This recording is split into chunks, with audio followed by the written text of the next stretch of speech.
করছি সবাই খুব ভালো আছে। আমি বেশ মোটামুটি ভালোই আছি। তো ব্লগটা আমি স্টেশনে ট্রেনে বসে স্টার্ট করছি, কারণ বাড়ি থেকে প্রচণ্ড লেট হয়ে গিয়েছিলাম।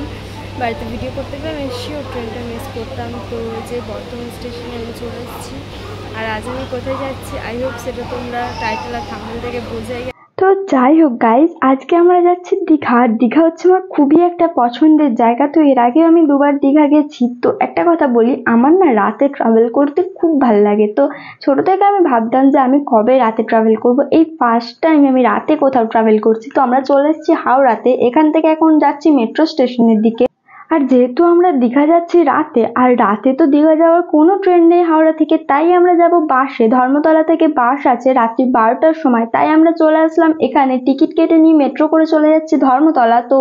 তো আমরা লিফটে উঠেও গেলাম। তো এখান থেকে গিয়ে দেখছিলাম মেট্রো চলে এসছে, আর উঠে পড়েছি সঙ্গে সঙ্গে। আর এই যে দেখো, সেই যে নীল আলোটা, আন্ডার ওয়াটার মেট্রো। তো আমি এর আগেও 3-4 বার এসেছিলাম, তখন ভিডিও করা হয়নি কারণ আমি তখন ব্লগ করিনি, আমি নর্মাল কাজের জন্য এসেছিলাম। তো যাই হোক, ধর্মতলা চলে এসেছি। তো এখানে এখন আমাকে ওয়েট করতে হবে আরো একজন আসার জন্য।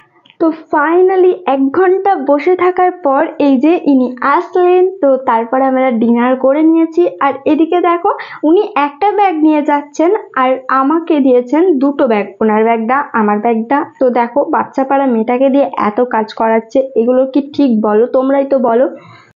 বাট গাইজ, এটা না সত্যি না, যেহেতু ওর কাছে ট্রলিটা ছিল আর ট্রলিটাও খুব ভারী ছিল। তো বাস চলে এসছে, বাসে উঠেও পড়েছি। তো এখন 4.5 ঘন্টা টাইম লাগবে। তো আমাদের যেহেতু খাবার খাওয়া কমপ্লিট, তো 4.5 ঘন্টা একটা টানা ঘুম দিয়ে নেবো। তো দেখো, ঘুম থেকে ওঠার পরে এই যে চলে আসলাম দীঘা। তো 4.5 ঘন্টা থেকে একটু কম টাইমই লেগেছিল। তো দীঘা এসে প্রথমে চা আর বিস্কিট খেয়ে নিলাম, তারপরে একটু উনি শুয়েছিলেন। তারপরে আমি ভাবলাম যে ও একা কেন ঘুমাবে, তারপর ওকে ঘুম থেকে তুলে আমিও ঘুমাতে লেগে গেলাম, যদিও ঘুম হয়নি। তারপরে একটু ভিডিও করছিলাম এই যে। তারপরে আমাদের হোটেলের চেক ইনের টাইম ছিল 8:30টায়। তো আমরা চলে যাচ্ছিলাম হোটেলের দিকে। তো আমাদের হোটেলটা ছিল দীঘার জাহাজ বাড়ির ঠিক অপোজিট সাইডে সুরেনা গেস্ট হাউস। তো আমাদের আগে থেকেই হোটেলের রুম বুক করা ছিল। তো রিসেপশনে এসে একটু কথা বলছিলাম, ডকুমেন্টস জমা দিচ্ছিলাম, তারপরে আমরা চলে গেলাম টিফিন করতে।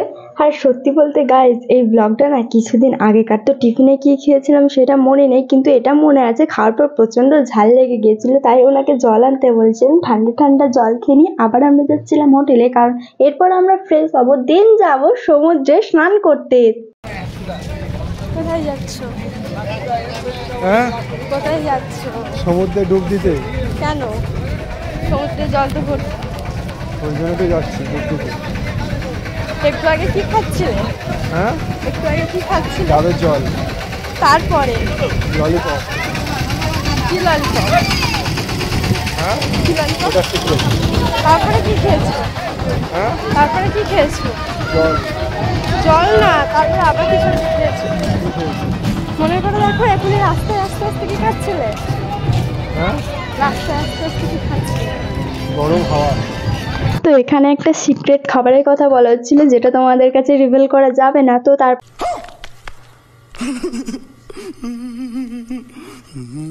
এখানে সমুদ্রে স্নান করব, কিন্তু ফোনটা যেহেতু ভিজে যাবে, তাই ফোনের জন্য একটা কভার নিয়ে নিলাম। তো সমুদ্রে স্নান করে রুমে এসে আবার ফ্রেশ হয়ে বেরিয়ে পড়েছিলাম লাঞ্চ করার জন্য।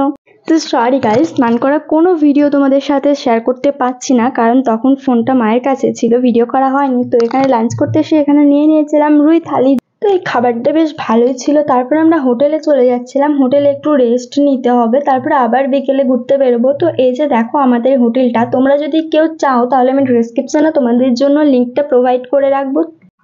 তারপর এতটাই গরম করছিল যে হোটেল থেকে একটা স্প্রাইট নিয়ে নিলাম, এটা ছাড়া আমি বাঁচতে পারবো না। তারপর আমরা চলে যাচ্ছিলাম রুমে। তো তোমাদের বলে রাখি, এই হোটেলে লিফটের ব্যবস্থা আছে, আর এটা ছিল হোটেলের ভিউটা। তো যদিও দীঘার বেশিরভাগ হোটেলে লিফটের ব্যবস্থা আছে। আর তোমাদের বলে রাখি, আমাদের রুমটা ছিল নন এসি রুম, আর এটা 3 বেডের রুম ছিল। তো তারপরে একটু রেস্ট নেওয়ার পর বিকেলে রেডি হয়ে বেরিয়ে পড়েছিলাম। তো আমরা ভেবেছিলাম আজকে বিকেলে যাব ওল্ড দীঘা, বাট মা বলল আজকে ওল্ড দীঘা না গিয়ে এখানেই সি বিচের ধারে একটু টাইম স্পেন্ড করি। তো তারপরে হাঁটতে হাঁটতে চলে যাচ্ছিলাম, আর এখানে দেখছিলাম মার্কেটগুলো বেশ দারুণ লাগছিল সন্ধ্যের দিকটায়, কারণ লাইটিং ছিল, তারপরে ভালোই লাগছিল। দেন আমরা চলে গেলাম কিছু সি ফুড ট্রাই করার জন্য, বাট আমার এগুলো দেখেই যেন কেমন লাগছিল। আমি এর আগে দীঘা এসে সি ফুড সেরকম কিছু ট্রাই করিনি, বাট আমার ভালো লাগে না, এগুলো দেখেই যেন কেমন হয়। তারপরে নিয়ে নিয়েছিলাম যেটা আমি লাইফে ফার্স্ট খেলাম, কাঁকড়া, যেটা আমার খেতে মোটেও ভালো লাগেনি। তারপরে নিয়ে নিয়েছিলাম এই যেটা কি নাম আমি জানি না, এটাও লাইফে ফার্স্ট ট্রাই করলাম। দেন আমি এটা নিয়ে নিয়েছিলাম, এটা করতে আমার দারুণ লাগে। দেন এটা করে আমি কিছু রিলসও করছিলাম। তারপরে চলে গেলাম আমার ফেভারিট একটা খাবার খেতে, যেটা আমাকে মা কখনোই খেতে দেয় না, বাট আজকে জোর করে আমি খেয়েছি, পান। তোমরা শুনলে অবাক হবে, পান খেতে আমার খুব ভালো লাগে এমনি।